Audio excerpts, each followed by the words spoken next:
ലൈംഗിക പീഡന കേസുകളിൽപ്പെട്ടവർക്ക് പല്ലും നഖവും മുളച്ച കാലമാണിത്. കീഴ്ക്കോടതി വിധികളിൽ വിജയപ്രഖ്യാപന വെല്ലുവിളികളുമായി പുളയ്ക്കുന്നവരുടെ കാലം.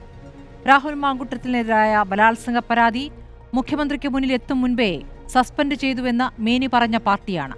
കേസിൽ സെഷൻസ് കോടതി മുൻകൂർ ജാമ്യം റദ്ദാക്കിയതോടെ പുറത്താക്കി മാതൃക കാട്ടിയ പാർട്ടിയാണ്. രണ്ടാമത്തെ ബലാത്സംഗ പരാതി കൈയോടെ DGPക്ക് കൈമാറിയ പാർട്ടിയാണ്.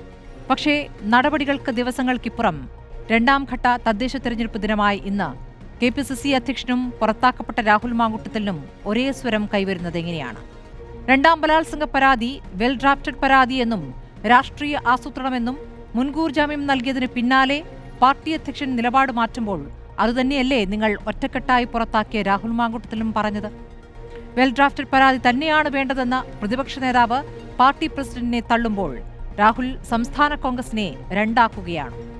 അപ്പുറത്ത് തിരഞ്ഞെടുപ്പ് ദിവസം സ്ത്രീലമ്പടകരുടെ സംരക്ഷകരാണ് കോൺഗ്രസ് എന്ന മുഖ്യമന്ത്രി കടത്തി പറയുമ്പോൾ 13 ദിവസം തന്റെ ഓഫീസിൽ പൂഴ്ത്തിയ ലൈംഗിക പീഡന പരാതിയിൽ വല്ല ന്യായീകരണവും ഉണ്ടോ?